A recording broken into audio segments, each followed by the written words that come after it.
দুই প্রকার ব্যক্তিকে কুরবানির গোশত দিলে সোয়াবের পরিবর্তে আর গুনাহ হবে। নবীজি সাল্লাল্লাহু আলাইহি ওয়াসাল্লাম কঠোরভাবে নিষেধ করেছেন এই দুই ব্যক্তিকে কুরবানির গোশত দেওয়ার জন্য, অথচ আমরা এদেরকে দিতে খুব বেশি আনন্দ ফিল করি এবং সোয়াব মনে করে তাদেরকে দেই। নবীজি সাল্লাল্লাহু আলাইহি ওয়াসাল্লাম নিষেধ করেছেন, বুখারী, মুসলিম এবং সিয়াসিত্তার অধিকাংশ কিতাবের মধ্যে এই হাদিসগুলো বর্ণনা করা হয়েছে, কিন্তু অধিকাংশ মানুষ আমরা জানি না এবং অনেকে জেনেও না জানার ভান করে বসে থাকি আমরা। হযরত আলী রাদিয়াল্লাহু তাআলা আনহু বলছেন, নবীজি সাল্লাল্লাহু আলাইহি ওয়াসাল্লাম বলছেন, তোমরা প্রথম নম্বরে কোনো কসাইকে মজুরি হিসাবে গোশত দিবে না। কসাইকে মজুরি হিসাবে গোশত দিলে আপনার সোয়াব তো হবেই না এবং গুনাহ হবে এবং কুরবানি বাতিল হয়ে যাওয়ার সম্ভাবনা আছে। কেন? কারণ আপনি কসাইকে নিযুক্ত করেছেন, আপনি অবশ্যই কসাইকে পারিশ্রমিক দিবেন, তবে গোশত নয়। আপনি যেই পশুটা কুরবানি দিয়েছেন এই পশুর থেকে আপনি মজুরি হিসাবে সেই কসাইকে দিবেন, এটা নবীজি সাল্লাল্লাহু আলাইহি ওয়াসাল্লাম কঠোরভাবে নিষেধ করেছেন।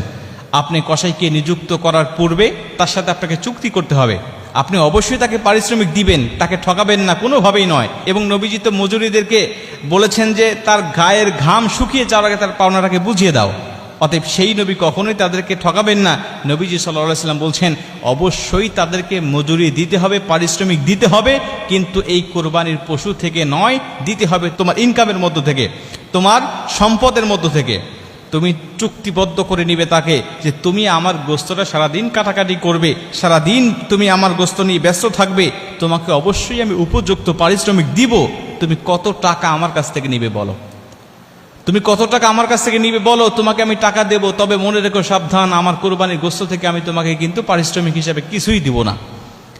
এরপরে আপনি তাকে উপযুক্ত পারিশ্রমিকটা বুঝিয়ে দেওয়ার পরে আপনি অন্য 10 জনকে যে পরিমাণ গোশত দেন বা যে নিয়তে আপনি গোশত দেন, আপনি তাকে ঠিক সেইভাবেই আপনি তাকে কিছু দিয়ে দেন পারিশ্রমিক দেওয়ার পরে। কিন্তু আপনি গোশতকে পারিশ্রমিক হিসাবে দিয়ে দিলেন বা ওই আপনি মূল্য কম দিলেন যে আমি তো তাকে কিছু গোশত দিবই, অতএব মূল্য কম দিচ্ছি, তাহলে আপনার সওয়াব হবে না।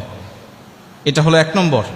2 নম্বরে, যে ইমামকে দিয়ে বা যেই মানুষকে দিয়ে আপনি কোরবানির পশুটাকে আপনি জবাই করে নিয়েছেন, এই ইমামকে আপনি পারিশ্রমিক হিসাবে, সে জবাই করে দিয়েছে আমি তাকে গোশত দিয়ে দিলাম, না, এটা আপনি দিতে পারবেন না।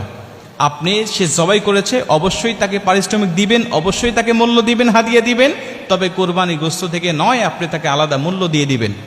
কিন্তু আমাদের সমাজ আমরা দেখতে পাই, সে সারাদিন কাটাকাটি করেছে বা সে আমার গরুটা জবাই করে দিয়েছে, তাকে মাথাটা দিয়ে দিলাম, তাকে পাটা দিয়ে দিলাম, তাকে ভুঁড়িটা দিয়ে দিলাম, এই অংশগুলোকে আমরা দিয়ে দিলাম, অথবা আমরা তাকে এখান থেকে 5 কেজি 10 কেজি গোশত তাকে আমি দিয়ে দিলাম।